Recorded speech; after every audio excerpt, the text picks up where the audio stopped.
están todas, todos? 9 de la mañana con 30 minutos, exactamente en el horario nuevo, por si acaso, si alguien mantiene el reloj atrás. Adelantamos una hora, esto fue el sábado en la mañana. Tengo que reconocer que mi reloj está adelantado hace un montón de tiempo, porque en los últimos 5 años, entre que adelantábamos un mes, retrasábamos otro, los celulares como que se perdieron un poco, pero efectivamente ya estamos en el que se llama horario de verano. ¿Cómo amanecieron este lunes de horario de verano? Le voy a preguntar a cívicos y cívicas que nos acompañan hoy día. A todos y todas, bienvenidas al programa. ¿Cómo estás, Pirincho, Lucía, Nacho? ¿Cómo llegaron? Muy buenas. Muy bien, muy bien. ¿Ya? ¿Bien? ¿Horario de verano? Bien, como buen lunes, ¿no? como buen lunes. Más oscuro todo, pero Como pensando que va a estar todo más claro en la tarde, entonces ahí uno compensa.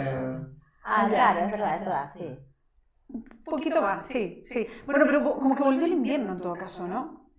Claro, fue cambio de horario con además el regreso del pronóstico de lluvia. Porque no es que llegó la lluvia, sino que llegó el pronóstico. Mucha lluvia.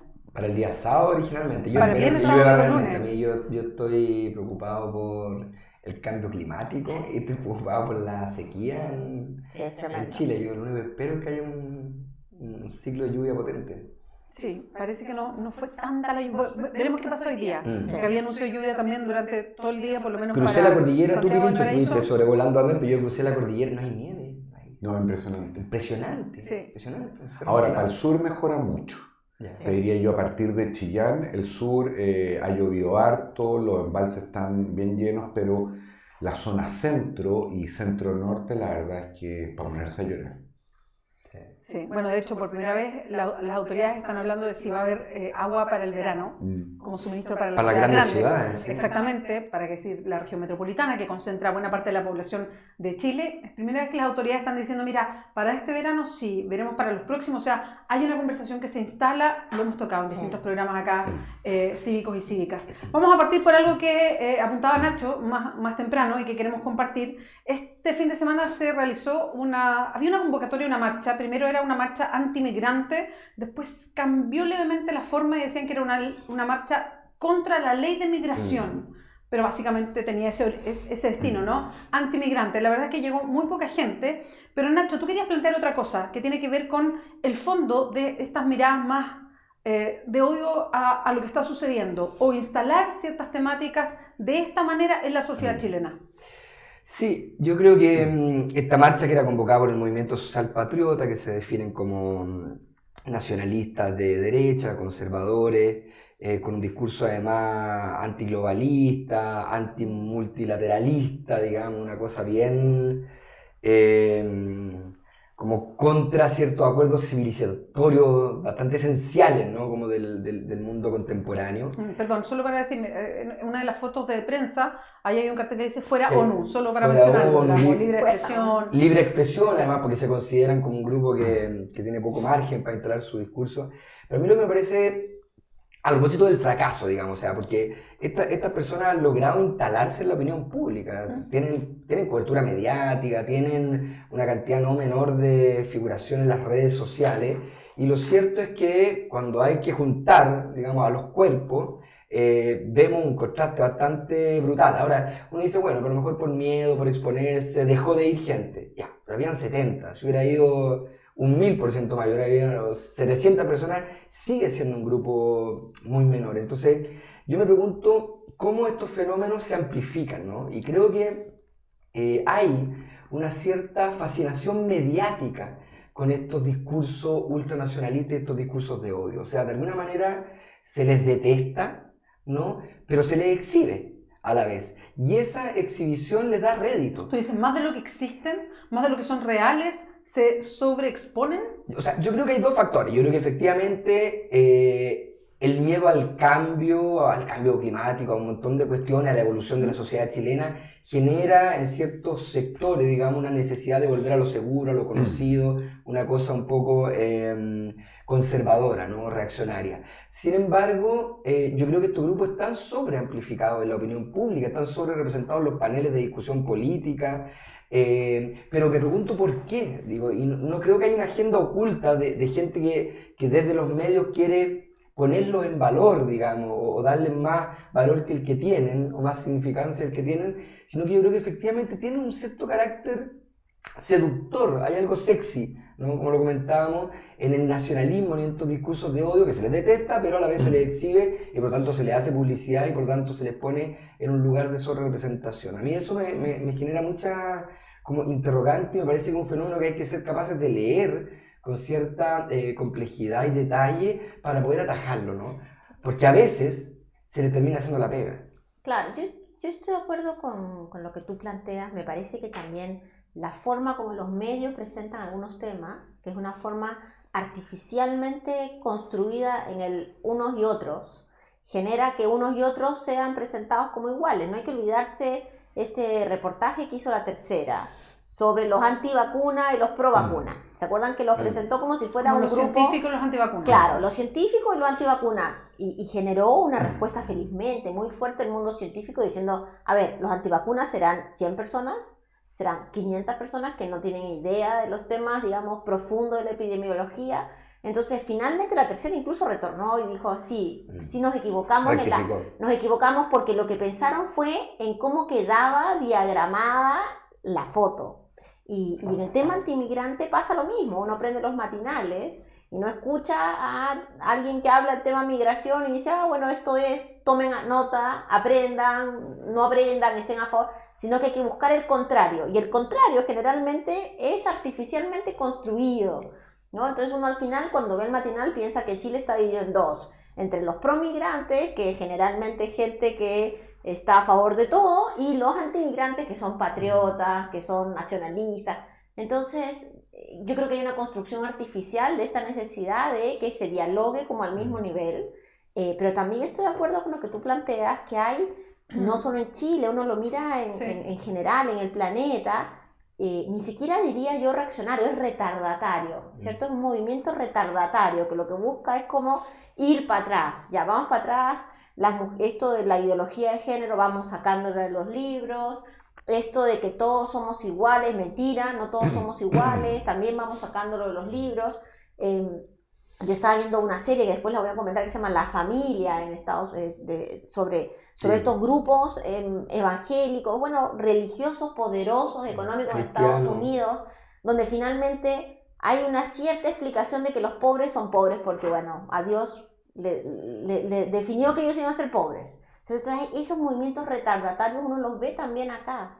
Y claro, la entre comillas, marcha antimigrante tuvo poca gente, pero tuvo mucha prensa, ¿cierto? Generó un montón de noticias falsas, un montón de mitología, y lo más grave, creo yo, es que uno sale a contestar esa mitología con información y uno está colocado en el mismo nivel que los otros, como si uno estuviera hablando desde la magia, desde la voluntad y no desde el dato o desde la información. Yo creo que ahí hay un peligro gigante, ¿no?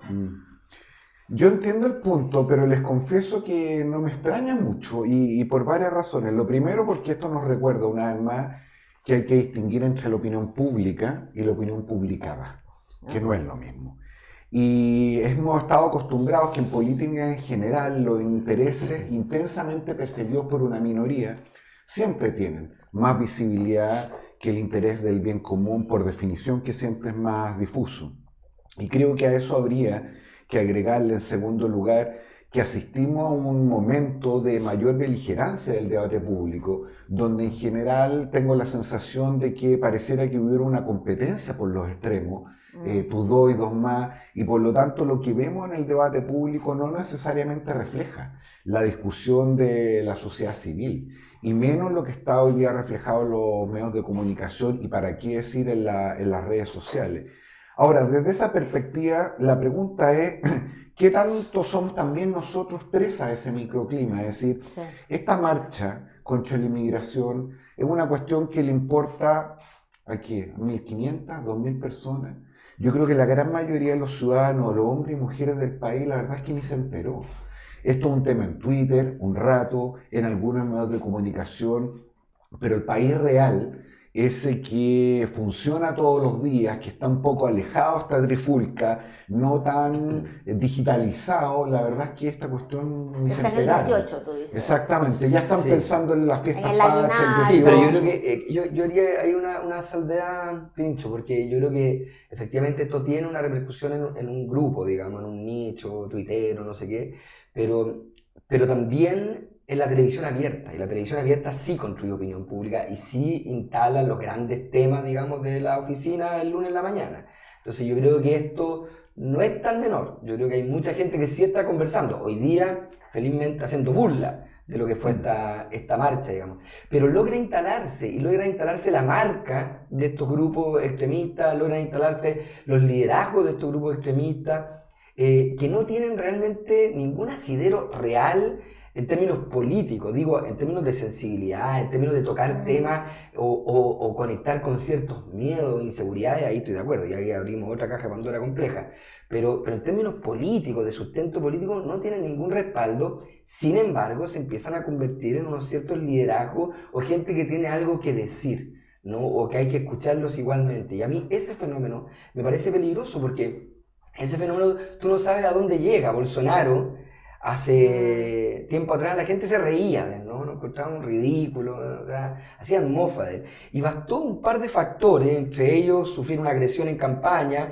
y un par de desacomodos, para que este tipo terminara convertido en presidente. Algo parecido pasó con Trump, algo parecido está pasando en Inglaterra. Es decir, también hay que empezar a mirar y a observar con cierta como sentido de responsabilidad como la opinión pública y los medios no empezamos a relacionar y a situar con estos Ahora ahí, fenómenos. yo creo, buscando, digamos, un espacio de entendimiento también, creo que también uno engancha. O sea, yo creo que también lo que tú dices en algún sentido es cierto, que uno termina enganchando y contestándole a una persona que no representa a nadie y que su objetivo es lograr engancharte, ¿cierto? Si uno ve permanentemente que hay gente que lo que está buscando es ver cómo otros enganchan, y a veces uno entra en una discusión que es una discusión que les da representatividad, ¿cierto? Que les da una cierta capacidad de existencia. Y evidentemente yo estoy segura que la gente está en otra preocupación. Sin embargo, a la hora que la situación económica se empieza a poner más compleja, a la hora que todo indica que las cosas se van a, digamos, a tensar más económicamente, el tema de la migración va a terminar siendo un tema discutido en la mesa cotidiana. De acuerdo, lo que pasa es que lo que no estoy seguro, insisto, es que esta es una discusión que debamos trasladar a los medios, porque tengo la impresión, y lo hemos conversado varias veces, de que a diferencia de antaño, es cierto, Nacho tiene razón, la televisión sigue jugando un rol importante, ciertamente menos influyente del que cumplía hace 5 o 10 años atrás. Pero si asistimos a algo interesante, creo que justamente tiene que ver con un proceso de democratización de las posibilidades de influir en el debate público. Hoy quizás como nunca son muchas más las voces más diversas que participan en, no vamos a decir igualdad de condiciones, pero desde perspectivas menos asimétricas de las que se participaba antes. Y en ese sentido tenemos dos posibilidades. Una, como dicen los teóricos de la libertad de expresión, es jugar al mercado de las ideas y que compita cada una defendiéndose de la mejor forma posible, y eso lleva incentivos como estos, de que los niveles de mayor visibilidad tienen que ver también con tu capacidad de exagerar, de distinguirte. Y la otra posibilidad es ejercer una suerte de control o una conversación en la cual se le pida a los medios cierta mayor responsabilidad para que en la instalación de temas puedan velar por ciertos valores republicanos y una igualdad de condiciones. Eso último, que suena súper bien en términos declarativos, a mi juicio es sumamente peligroso respecto de quién toma esa decisión. Quién toma la decisión de cuáles son los valores que hay que proteger, quién toma la decisión de cuáles son las ideas que deben promoverse. Y mi modesta experiencia es que yo, a lo menos teóricamente, siendo una persona que más se inclina por la segunda opción, creo que desde el punto de vista de garantizar la libertad, prefiero los mayores niveles de competencia y incluso aún a riesgo de que tengamos un par de locos salvajes diciendo barbaridades como las que están diciendo. Sí, yo creo que igual para el análisis hay que mirar realmente lo que pasa con, o sea, tanto la discusión mediática como la otra discusión. Porque como para poner los planos de discusión distintos, creo yo. Primero, creo que la migración hoy día es un tremendo tema, o sea, es un tema instalado permanentemente. Quizás no en todas las comunas de Chile de la misma manera, pero si uno sale un poquito de Santiago, yo estuve en Rancagua justo el fin de semana y estuve haciendo actividad pública en el centro de la ciudad, conversando con la gente de manera abierta. Estaba apoyando las firmas para la constitución de un partido político dentro del Frente Amplio, entonces en ese volanteo una se enfrenta con un montón de gente, saludos, en fin, y te pones a conversar. Tema abierto. Y la migración es un tema presente, constante, lleno de prejuicios, lleno de ganas de conversar más. Y ahí uno se da cuenta como en la sensación con qué se quedan las personas, cuánto saben, qué conocen, y lo que conlleva una conversación más profunda y que está muy enganchada con los problemas de desempleo que hay hoy día en Chile, muy profundamente ahí, y con las desigualdades. O sea, si yo tengo mala salud, mala educación, llega otra persona más, tú dices, bueno, aquí entre todos nos vamos a pelear lo poco que hay, punto. Sí. Y ahí hay que saber cómo, entonces cuando hay vacíos, cuando este tema no se aborda de la manera que hay que abordarlo profundamente, sacando los prejuicios, entendiendo que son fenómenos mundiales, que seguramente, a propósito de todos estos temas de profundidad, lo decíamos la otra vez, cambio climático, cambios económicos en el mundo, van a seguir estos procesos migratorios grandes. Bueno, si no empezamos a transparentar eso en la comunicación constante y permanente, bueno, se van a seguir instalando desde el prejuicio. Ahí hay una forma, ¿no? Hay un tema. Otros son el tema de los medios de comunicación, y ahí quiero precisar varias cuestiones porque hoy día hay un efecto de las redes sociales, eso es una cosa. Lo otro son los medios de comunicación. Los medios de comunicación hoy día en Chile son súper concentrados, y si bien en Chile nadie podría decir que no hay libertad de expresión, la verdad es que la libertad de expresión está absolutamente estrecha. O sea, los medios de comunicación, direcciones. Los medios de comunicación son hoy día, por la concentración, las voces que permiten llegar a la discusión, el margen que se instala de lo que se habla está muy estrecho. Y pese a que hoy día, a propósito de que existe Clever, por ejemplo, que permite a lo mejor aumentar el margen de esa conversación, porque nosotros estamos hablando a lo mejor desde otro lugar, políticamente, o si quieres tú mirar económica, política, cultural, lo que sea, la verdad es que haciendo un análisis, y esto es gente que ha hecho este estudio, de cómo la tecnología ha ido abriendo la libertad de expresión, la verdad es que pese a que hay hoy día más medios de comunicación que nunca en el mundo, la comunicación se ha hecho cada vez más estrecha que nunca. Y uno diría, ¿pero por qué? Si hay más medios de comunicación. Porque finalmente la sobrevida de los medios de comunicación está en que la gente cliquea siempre las mismas cosas, por eso hay un incentivo perverso de poner lo que más te lleva a un cliqueo, claro, aunque sea esto que estamos viendo acá, sin mucha profundidad, sino algo rápido, fuerte, duro, que te lleve al cliqueo. Y si el cliqueo en el medio del lado fue yo quiero lo mismo, entonces en vez de que sea más información, cada vez es menos. Déjame hacerte una pregunta, Bea. ¿Cuántos seguidores tienes en Twitter? En Twitter hoy día como 400.000, 450.000. 450.000.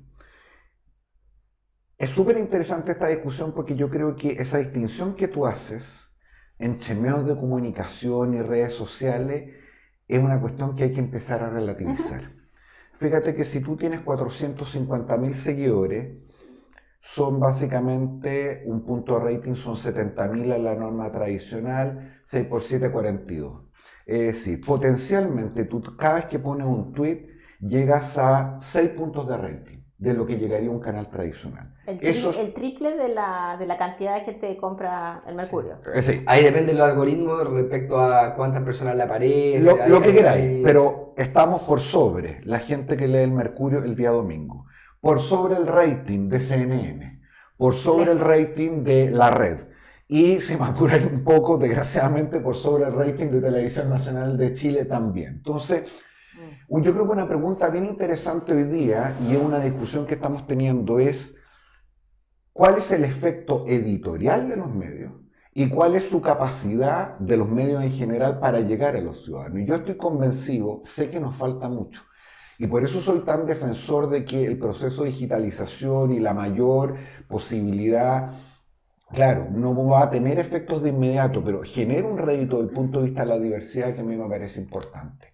Hoy, el hecho de que tú en tu Twitter tengas 450.000 seguidores es potencialmente más que un medio de comunicación. Y yo creo que vale la pena preguntarse entonces si podemos seguir hablando de medios de comunicación y redes sociales o más bien tenemos que hablar de medios tradicionales y medios no tradicionales. Y mi apuesta, y es ver qué ha pasado con las tortas de publicidad, con los aportes que hacen las empresas, de que paulatinamente esto ha ido transitando hacia esta mayor diversidad digital. De hecho, la crisis de los canales de televisión, y para qué te digo, los medios tradicionales escritos, es una demostración de esto. ¿Siguen siendo extremadamente poderosos? Sí.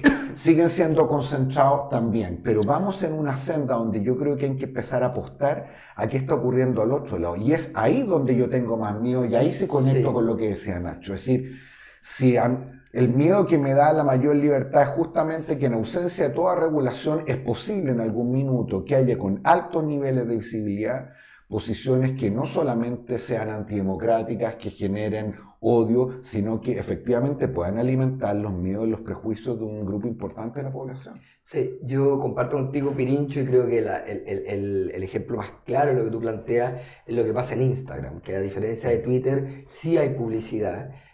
Hoy día hay muchos actores y actrices que viven de su publicidad. Digamos, mi hermana, que es una insigne escritora de libros de cocina y tiene, no sé, 500.000 seguidores en Instagram. Además, la del programa de comida, la comida es churra, lo mejor, sí. es lo mejor que hay, me encanta.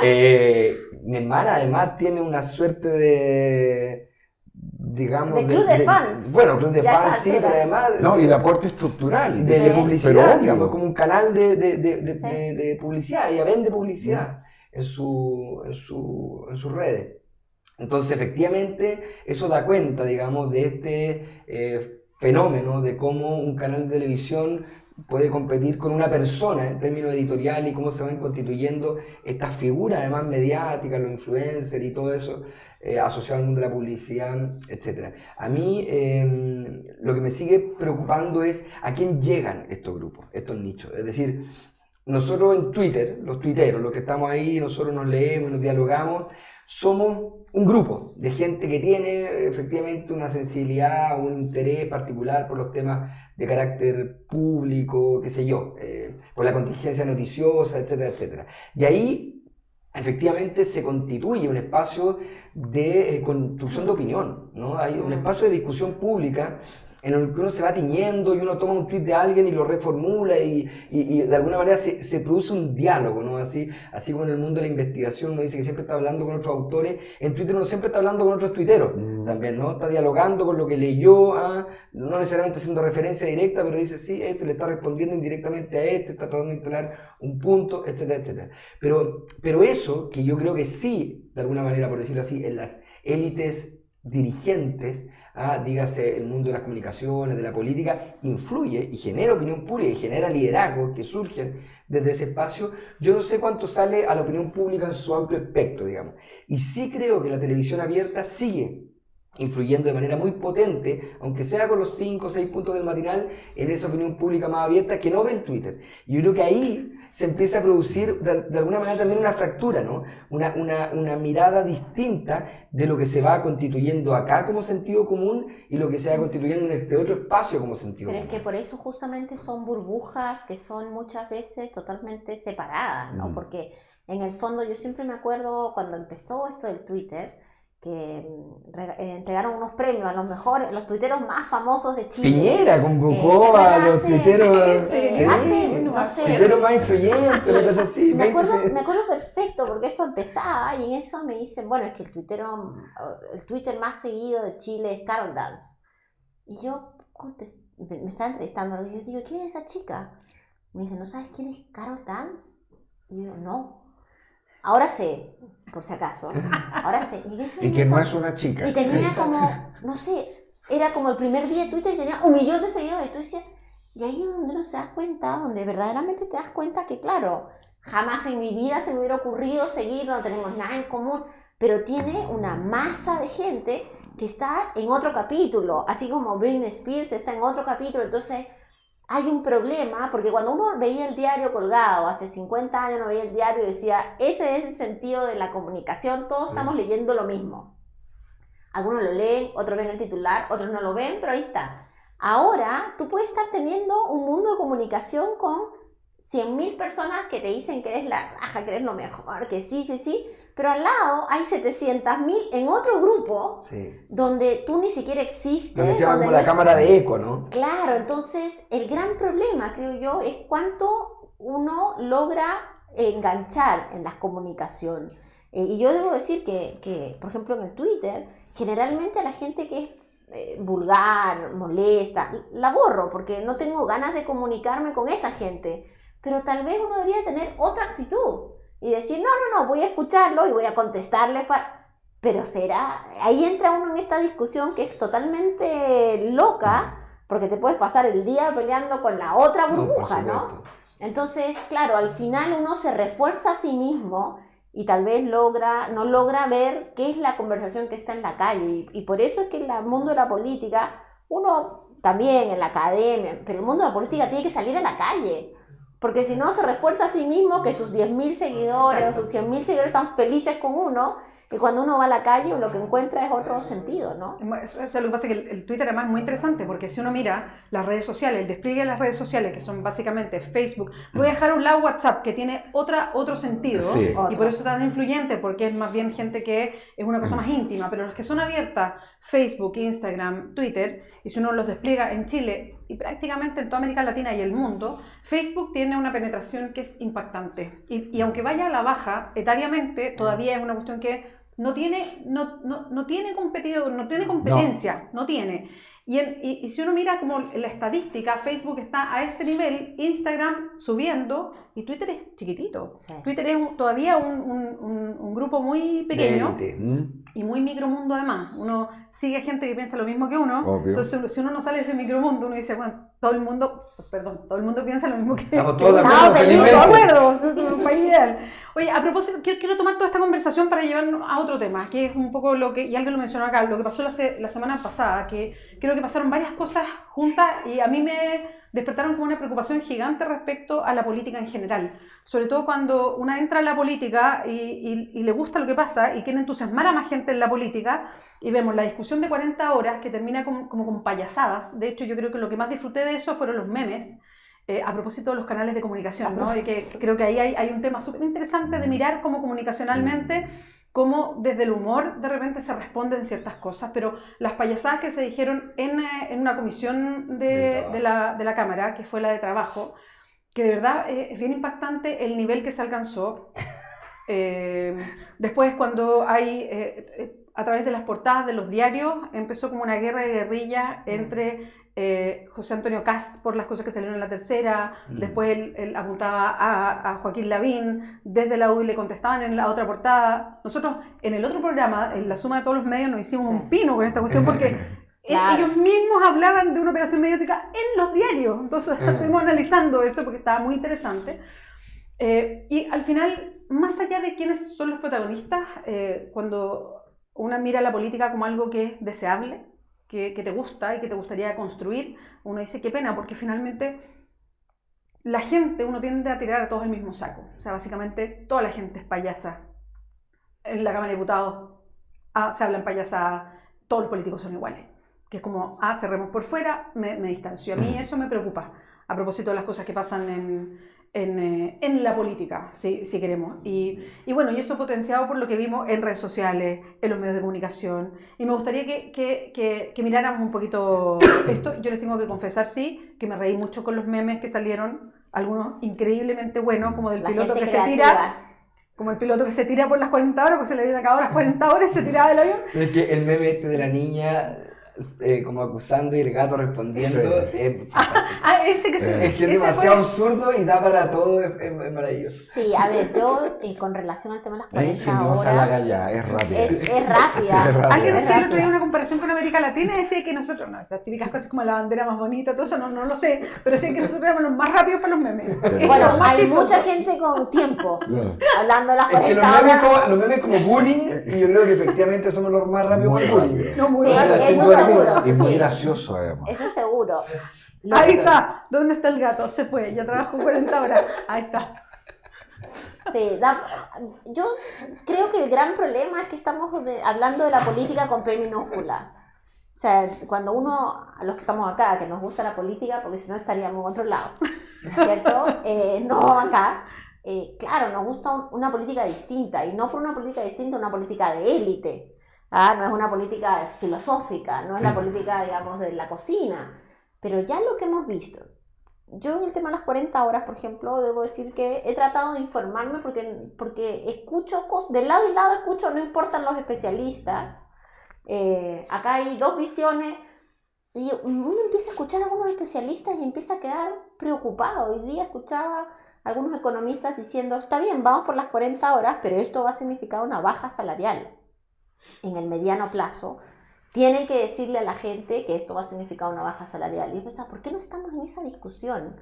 Y lo que estamos es el ministro diciendo, bueno, el ministro súper mal asesorado, no sé, en la payasada, ¿cierto? Yo creo que tenía que ver un poco con las redes, fíjate, o sea, como que me dio esa sensación, como esa frase hablando en la galería, como hablando en la galería, como para las redes sociales, como para que alguien tuiteara rápido, por eso me quedo dando vueltas. Yo creo que le estás dando mucho valor, yo creo que simplemente hay mucha gente muy simple a cargo de la política pública, que hay gente que no le da como para hacer una estrategia, aunque sea rara, dices tú.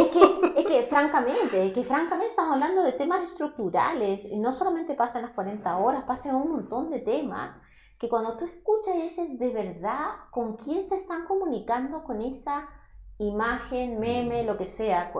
Y al final hay teoría, la peor cosa es pensar que hay un cierto desprecio, de decir la verdad, ya no entiende nada. Entonces vamos con alguna cosa que la gente entienda, ¿cierto? Y la otra cosa es decir, mira, nosotros vamos a arreglar acá, esto ya lo tenemos perdido, entonces juguemos nomás. La sensación que queda es que al final lo que tú decías, Bea, la gente, el ciudadano, está súper confundido respecto a las 40 horas. La gran mayoría quiere 40 horas, ¿cierto? Porque evidentemente acá no solo se trabaja mucho, sino que para llegar a la pega y salir de la pega se gasta mucho rato. Yo creo que ahí está el problema, no es que el problema, había muchas columnas este fin de semana, el problema no es que uno llega a la pega y pierde tiempo, no es solo eso, sino que la estructura de nuestras ciudades están hechas para que uno viva en el proceso de ir y venir de trabajar, y además de trabajar. Pero esa discusión no se está dando, entonces se da con un nivel de liviandad que nos terminamos enfocando si la foto de Carla Rubilar, porque esa es la otra, ¿no? La foto de Carla Rubilar con las dos diputadas comunistas, la Camila y Carol, fue un quiebre en la moneda o no. La verdad, nos están tomando por imbéciles. Esa es la impresión que a uno le da como ciudadano común. ¿De verdad esa es la discusión que queremos dar o estamos dando una discusión más de país? Yo ahí entro, quiero creer que no nos están tomando por idiotas, pero tengo mis dudas.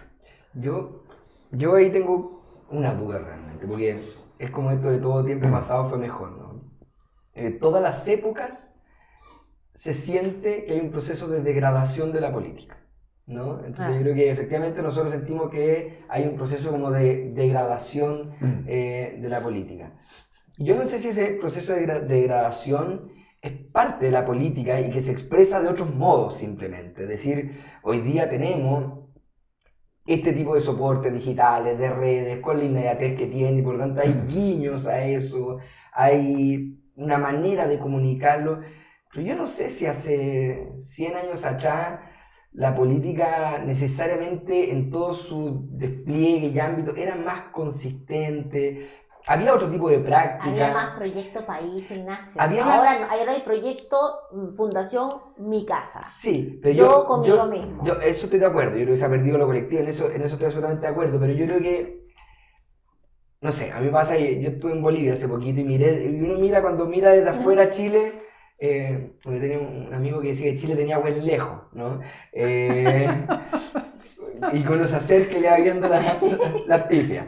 Efectivamente, uno de Chile tiene más buen lejos que buen cerca, pero independiente de eso, cuando uno mira Chile, yo estuve leyendo, por ejemplo, los periódicos bolivianos, a propósito de la reelección de Evo, y cómo se ha dado ese proceso, o sea, cómo Evo está en la papeleta realmente. Y además leía el discurso de otros candidatos, y yo decía, no, Chile es un país serio. Digamos, con otras, digo que pese a todo el payaseo, me parece que la discusión sigue estando dentro de un ámbito relativamente serio. ¿no? A mí me gustaría que no tuviera el payaseo y que no tuviera eso, pero creo que es un signo un poco de los tiempos, de una cierta frivolidad. Sin embargo, ya como yendo al tema más de fondo, a mí me preocupa, a propósito de la entrevista que dio Mario Marcel, en donde plantea una cuestión que me parece súper interesante, es decir, aquí hay que entender el proyecto de las 40 horas en diálogo con otras medidas que están afectando el campo económico y el mercado laboral, es decir, el proyecto de la sala cuna, la reforma previsional, el crecimiento económico, la amenaza externa, etcétera, etcétera. A mí me parece que es un planteamiento bastante serio, ¿no? Y que llama a decir, oye, pongamos en diálogo todos los factores que de alguna manera están incidiendo hoy en la economía y en el mercado laboral. Me sigue preocupando cuál es, y eso tiene que ver con el proyecto país, tiene que ver como con las grandes ideas, ¿no?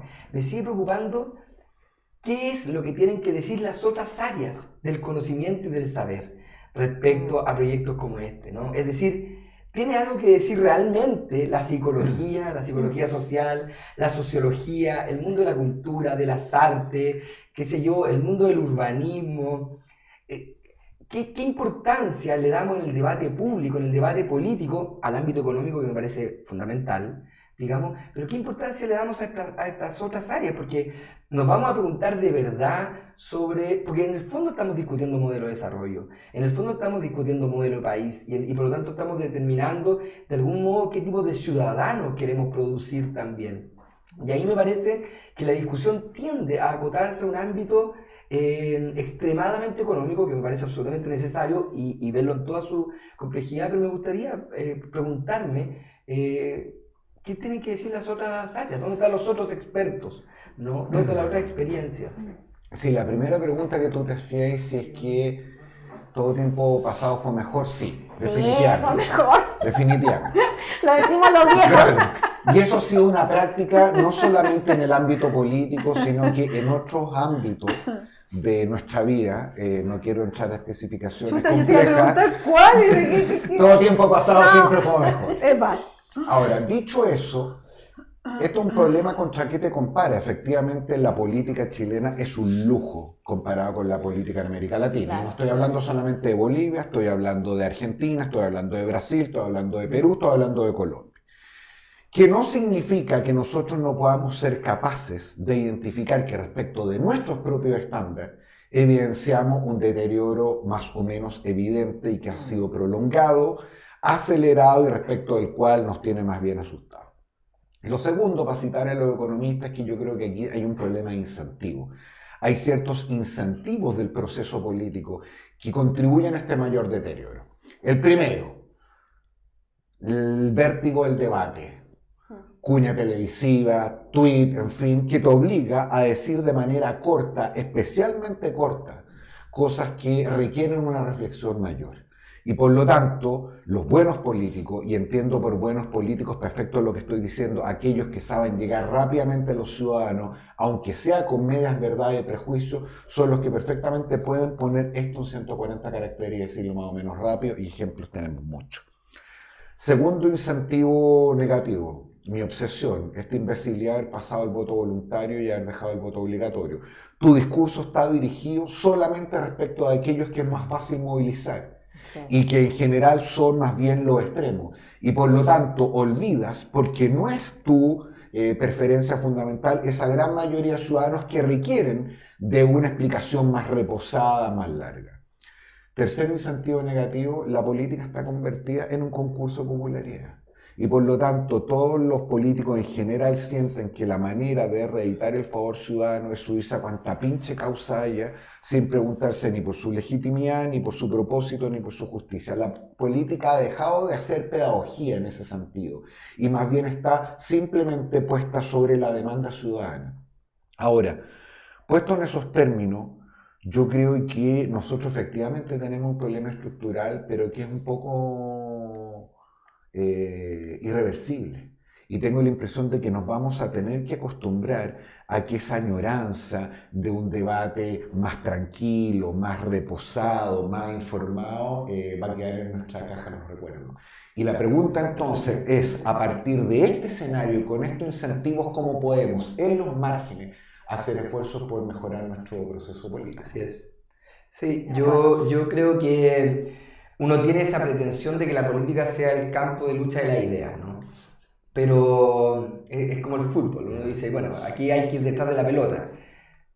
Pero claro, siempre está la tentación de dar un empujón, ¿no? De irse contra el jugador y cuando te supera la estrategia. Y yo creo que lo que vemos hoy día es cómo se deja a ratos de perseguir la pelota y lo que hay es finalmente el ataque personal, el ataque al procedimiento, el ataque a la forma y por lo tanto el debate de fondo de la idea queda detrás. Ahora, también creo que eso da cuenta de la debilidad de los proyectos de fondo también, digamos, porque efectivamente esos pasados, digamos, de grandes disputas épicas en el campo político, también daban cuenta a nivel mucho más macro de dos modelos políticos absolutamente disímiles de desarrollo, de una manera de entender el desarrollo de la humanidad, que con matices, digamos, en cada uno de los dos ámbitos, eran absolutamente opuestos, digamos. Y yo creo que cuando se produce efectivamente la instalación de un modelo por sobre el otro, la discusión se vuelve más compleja, digamos. Hoy día no hay una mirada respecto a qué es el socialismo. No hay una mirada ni siquiera muy clara respecto a qué es el capitalismo. A qué es el capitalismo, por ejemplo. Pero mira, y eso también da cuenta de que a veces la idea, de que a veces va a la cosa, ¿no? Va a la medida específica, porque no necesariamente tienes demasiado claro un respaldo de una mirada política más compleja. Pero mira, Nacho, déjame interrumpirte un segundo. Yo no sé si hice esta metáfora aquí, pero creo que funciona bien a propósito de tu relación con el fútbol. Nosotros creemos, de repente, a lo menos así te interpreto, de que esto tiene que ver con la falta de ideas y de proyectos y mejores liderazgos y personas que los puedan poner en el debate público. Y eso puede ser cierto, pero solo parcialmente si es que uno está convencido de que no hay espacio para eso. Toma el ejemplo del fútbol. Supongamos que traes al mejor equipo del planeta, digamos al Barcelona, que no solo tiene grandes jugadores, sino que tiene una estrategia de juego sumamente consolidada. ¿Qué pasa si los haces jugar en una cancha llena de barro, llena de hoyos, cuando nadie sabe cuándo la pelota sale, sin árbitro? Es decir, lo que te puede mejorar es solo marginal. Nosotros tenemos la ilusión de creer que si cambiamos el elenco y ponemos proyectos políticos, las cosas van a mejorar sideralmente. Mi conclusión más pesimista es que nuestro problema está en la cancha. La cancha donde estamos jugando este partido está tan deteriorada que aunque tú tuvieras todo eso, el rendimiento mejor sería prácticamente marginal. Entonces la pregunta es, siempre necesitamos buenos jugadores y con una estrategia de juego, es decir, buenos liderazgos, como tú dices, con proyectos políticos. Pero creo que nuestra mayor urgencia hoy día es invertir en la cancha. Es decir, es en mejorar este espacio de la discusión política para que lo poco de liderazgo que hay y lo poco de proyecto político que hay pueda efectivamente jugar. De lo contrario, vamos a seguir en esta chifuta. Uno cae en el lodo. Absolutamente. Hoy como está instalada la discusión política, si no caes en el lodo, entonces quedas al margen. No eres nada. Quedas en el margen, quedas como el tecnócrata o quedas, digamos, por fuera. Entonces ahí hay que pensar, yo estoy de acuerdo contigo, hay que pensar en cómo además reconocer los reclamos de la ciudadanía. Si parte importante de esto es que este lodo nos seguimos metiendo y metiendo porque estamos en una discusión casi entre nosotros o entre el mundo de la política y los ciudadanos están de afuera diciendo ¿cuándo van a hablar de que el sistema de Transantiago, ahora llamado red, todavía no funciona? ¿Cuándo llegan al tema que ya nos quedamos sin fruta? O sea, hay una serie de temas ciudadanos que escapan. Que ni siquiera están en ese lodo y que yo creo que la ciudadanía se está empezando a dar cuenta que no saben cómo meter su preocupación cotidiana. Entonces ahí también no solamente es la cancha, sino qué es lo que se discute en esa cancha. Y ahí hay un rol importante que es jugar. Yo ahí tengo ideas de que esto ha ido evolucionando algo que nos vuelve para atrás. O sea, creo que la cancha está cambiando y a lo mejor es esa cancha con barro, con lodo, pero a lo mejor es una situación que el Barcelona tiene que aprender a jugar su mejor fútbol con la cancha con barro, con hoyo, porque no se va a mejorar. De acuerdo. O sea, creo que estamos en una situación en que hay que empezar a cuestionarnos todo. O sea, los partidos políticos, ¿cómo vuelven a tomar contacto con la gente? Porque yo sigo creyendo en los partidos políticos, pero a lo mejor no los partidos políticos como los conocemos, sino hoy día en otro tipo de partidos. ¿Cómo nos organizamos como sociedad de nuevo? ¿Cómo respondemos a eso? Creo que proyectos como las 40 horas nos enseñan lecciones a los que estamos en este otro lado. Y cuando digo este otro lado, incluso en un programa de conversación como este. Y que tiene que ver con que se instalan ciertos proyectos que pasan por encima de nosotros. Porque creo que un proyecto como 40 horas expande una discusión que va más allá solamente del horario laboral.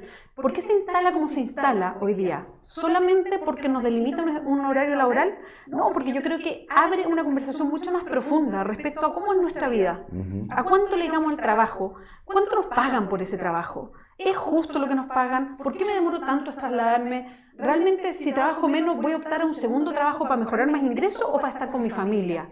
¿Duermo bien? O sea, es un tema que tiene que ver profundamente con nuestra vida. Yo creo que ese es el mérito. Y me recuerda mucho, y no sé si también es por la figura de Camila Vallejo, que me parece súper interesante en todo este cuadro, pero me recuerda mucho lo que pasó el 2011, guardando todas las proporciones, que los estudiantes instalan una temática que tiene que ver con no al lucro, la educación gratuita, pero fue mucho más allá que eso. Los chilenos volvimos a preguntarnos ¿por qué tenemos el pase escolar? ¿Te acuerdas o no? Pero empezamos a preguntarnos ¿por qué tenemos que pagar por todo? Esa era la pregunta final. No solamente lo educacional, sino ¿por qué tenemos que pagar por todo? ¿Por qué tenemos un sistema de vida en que pagamos por todo? Hoy día nos preguntamos ¿por qué trabajamos estas horas? ¿Por qué nos demoramos tanto en trasladarnos? O sea, nos empieza, y me parece súper interesante que un proyecto finalmente lo que hace es expandir una cierta conversación respecto a cuál es nuestra forma de vida. Creo que ese es el mérito, y creo que desde la ciudadanía como que nos enseña algo acá, que no estamos conversando. Y lo otro es que creo que hay que ser más, creo que esto está evolucionando.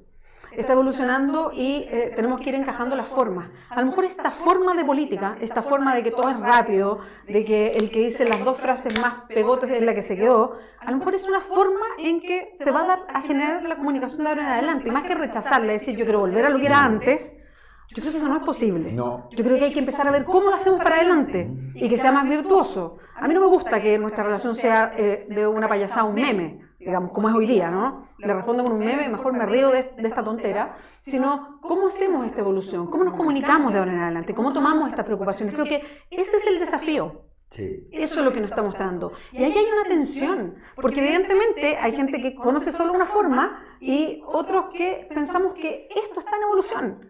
Y se generan estos roces y esta tensión. Yo no sé cómo va para el futuro.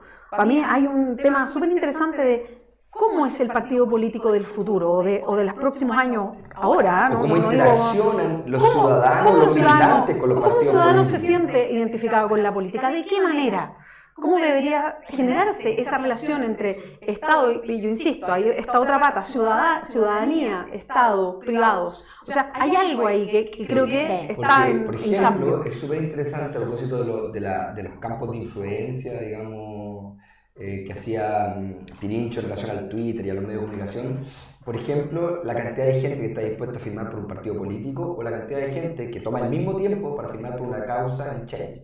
Bueno, por eso nos engañaban diciendo lo que estaban claro, por una cosa y era para otra. Pero te digo, es bien increíble. O sea, gente que está dispuesta a comprometerse, no sé, 1 millón, 2 millones, 3 millones de personas por una causa específica y hacer el mismo, de alguna manera, procedimiento que harías de tiempo y de compromiso para firmar por un partido político, están dispuestos a hacerlo por una causa. Y yo creo que ahí hay otra manera de entender la política y las comunicaciones. Yo estoy de acuerdo con lo que dice Bea. Yo creo que hay que adaptarse a la cancha, creo que pensar, porque además quienes pueden corregir o arreglar esa cancha son los mismos que a los que se le acusa de la poca capacidad, digamos, política o de la poca sustancia en lo político. Por lo tanto, yo creo que hay un proceso de adaptabilidad permanente. Y yo, insisto, yo no creo que todo tiempo sea mejor. Yo creo que los homosexuales no lo pasaban mejor antes, creo que las mujeres no lo pasaban mejor antes. Creo que si uno va a recoger lo que decían senadores y diputados en los años 40, 30, las brutalidades que eran capaces de decir en una comisión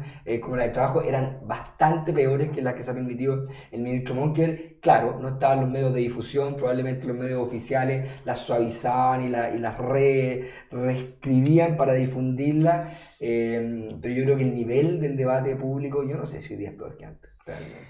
Oye, nos estamos yendo ya, se está acabando esta edición de Cívicos, de Cívicas. Nos vamos con la recomendación final. Ya Lucía dio el paso de seguir recomendaciones que habíamos hecho la semana pasada. ¿Alguna serie, libro, película que sugieran? No, yo Nacho. quiero decir una tontera, pero... A ver, epa con las tonteras. Con la tontera, para que me hagan un meme, no, pero es que esto lo repiten y por eso lo digo. Ayer fue la final del US Open de Nadal con Medvedev. Ya, Y 5 horas creo, ¿no? casi 5 5 horas. horas. Y creo que ha sido una de las finales históricas más bellas, épicas e impresionantes del tenis. Así que lo que les guste, seguramente muchos canales lo van a estar repitiendo. Esta final, véanla porque es impresionante el nivel que desplegaron los dos jugadores. Es verdad. Yo también, saliéndome del libreto y en homenaje a Lucía, quiero recomendar el Perú. Estuve en un viaje largo por varias ciudades.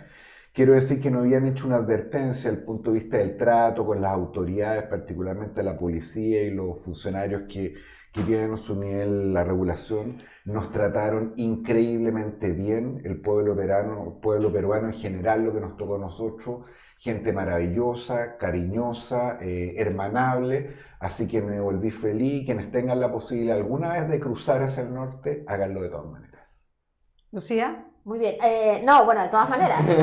Suscribo. Suscribo. No, yo vi, gracias a Jorge, vi Peaky Blinders y quedé como pegada. Así que no hice nada el fin de semana, todo lo que esperan que haya hecho. Maratón. Pero además, La Familia, que es este análisis de Family en Netflix, que es este análisis de cómo finalmente el mundo religioso coopta la política en Estados Unidos y esas cosas que uno cree que no suceden, sí suceden, y sobre todo cómo ayudan a tapar todos los escándalos familiares de corrupción, de venta de leyes, etcétera. Me parece una cosa interesante de mirar. Sí, yo termino como sugiriendo solamente también una visita, pero más cerca, para estas escapadas como por algunas horas nomás, a Coya, en la región de O'Higgins. Bonito. Yo no conocía, Bonito. es muy bonito. Es una zona minera que es muy distinta a las zonas mineras que uno puede conocer en el norte o en el sur del país. Bonito para conocer, está como al otro lado de la loma después de Machalí, pero no es comuna porque es parte de Machalí, pero es una calle y está muy bien conservada. Así es que Coya, para una arrancada cortita, de almorzar allá. Saludos además. Nos vamos, muchas gracias por la compañía, nos vemos Hasta luego. y nos encontramos el próximo lunes. Chao, chao.